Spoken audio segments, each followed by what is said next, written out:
So I'm going to start this video by firstly saying hi to all the new people. I don't think it's ever really going to set in for me how many of you have actually subscribed just to see videos that I sit here in my room and make. I mean, I was emotional when it got to 50 subscribers, so imagine how I am now when we're close to 300. Obviously, I want to give a big massive thank you to Callum, because without him, I would not be here at all. Like, genuinely, if I didn't know this guy, I'd not be in front of you lot. But yeah, he's been helping me out with literally anything and everything YouTube related, so I owe you a lot, mate. I'm sure most of you are aware, but recently I was on Callum's channel and we did a video looking at a family, which honestly, I don't even know if they should be called a family anymore. But it was a video on a family channel called 8 Passengers, and honestly, I want to tell you that the video was really funny, which it kind of was on our side, but the clips from the actual channel kind of terrorized me a little bit. But I do suggest going to watch it if you haven't already. Moving on from that though, I know a lot of you new people are Americans, so I thought what better way to welcome you over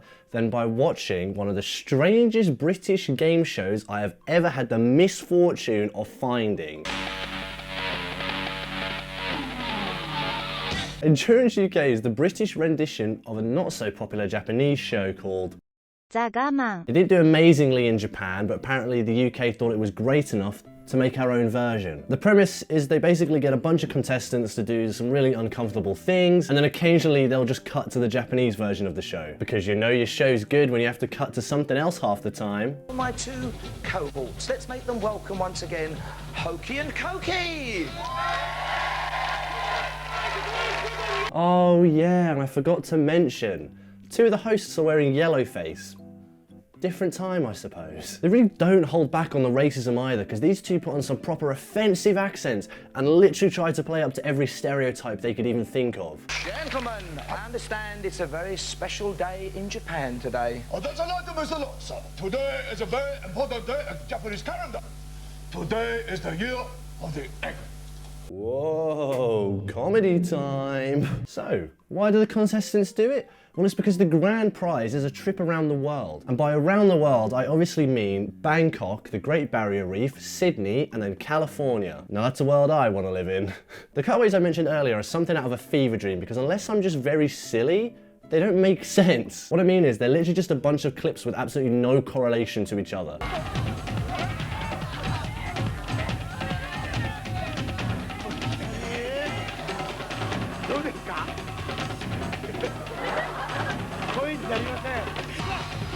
Anybody watching at home want to take a guess at what's going on? I was following along when it was just the games, but now suddenly we're looking at people dancing, so that's where I get confused. This could be a show about dance battles for all I know, you know, we could get a little step up to the streets vibes going on.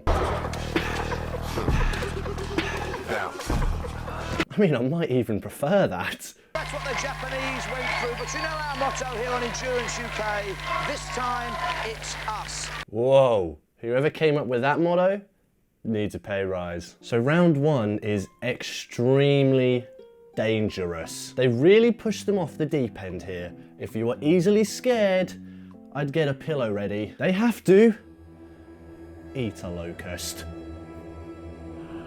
whilst wearing goggles full of locusts. Whilst having their feet tickled. Any bit of a foot. Oh. Hang on, am I reading this right? Was this show written by Dan Schneider? They try to show how horrifying this task is by asking if any of the members of the audience would like to give it a go. But then this absolute Chad who just comes out of nowhere and just scoffs it like it's nothing. There's the locust. He's having a bit of a locust.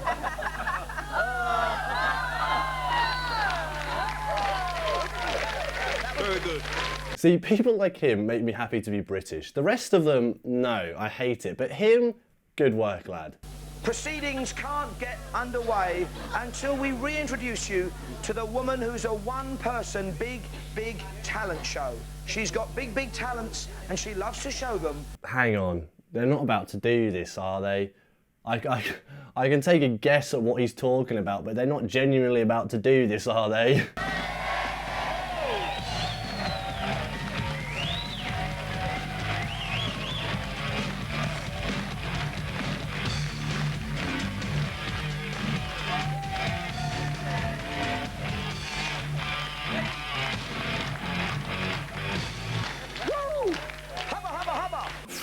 Took the words out of my mouth. Hubba hubba hubba. Did he really just say that? So not only was the show quite racist, it was also just a little bit sexist. But hey ho, what a time. After having to put up with eating a quiche, this is how they send their contestants home. You're not going around the world, but you do go on your way with our best wishes, a little kiss on the cheek, and some sympathetic Japanese music to help you recover from your ordeal.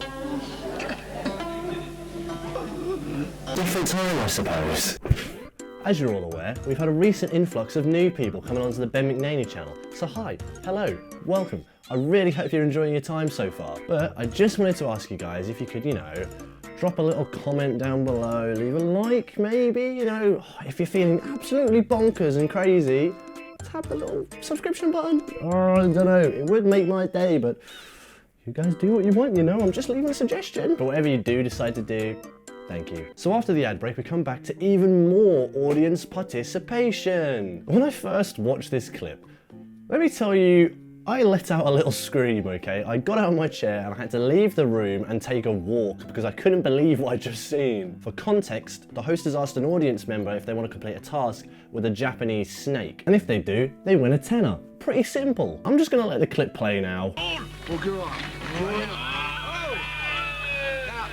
That's not the challenge, Sarah. The challenge is this. I will give you £1 for every inch of that snow snake you get in your mouth. Yep, he just asked that on national TV. Don't even know if I should show the rest of the clip because it's actually so baffling.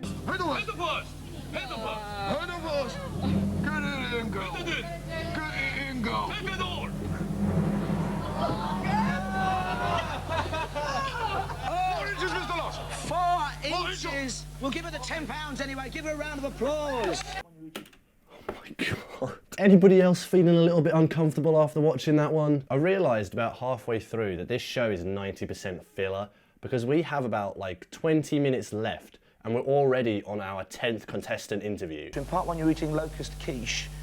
Is it something you'll have on the shopping list in future? I think so, yeah. I'd just like to savour them a little while. Helena Collins, a receptionist. Helena with the part. Why has he done that? That is so weird. He didn't kiss any of the blokes. What the fuck?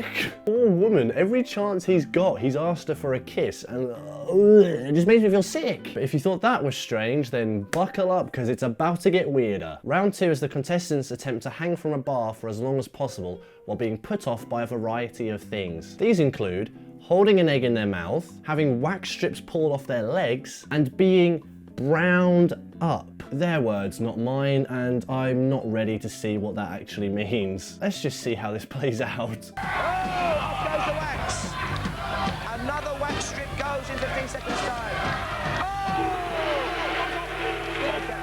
How do they think of this? I'd actually be quite interested to see how the Offbeat boys would fare, but I guess we'll have to see the next Offbeat video first, which will be in about 20 years, I think. That's when the next one is scheduled. The penultimate round is affectionately named Drink or Drown. The remaining few people have to wear a plastic bag over their head that is slowly filling up with beer, so they can either drink the beer or drown to death. And I promise you, we're talking about a British game show here and not Saw.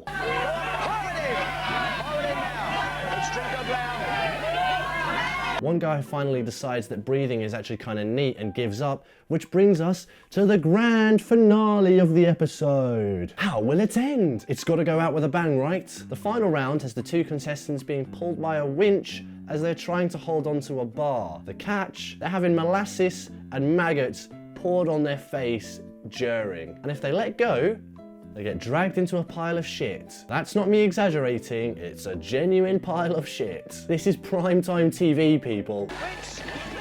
I can't bear to look! Keep winching!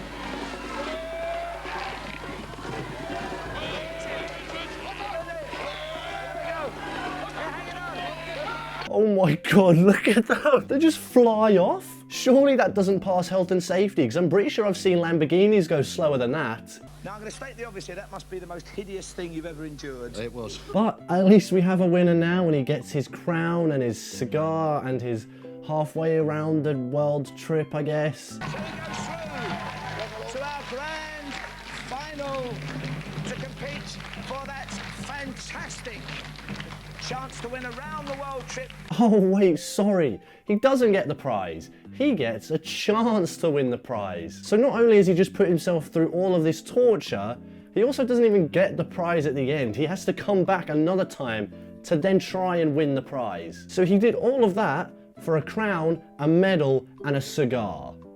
That is mental. Now you must be thinking, that's the end of the show. Surely nothing bad can happen now, right?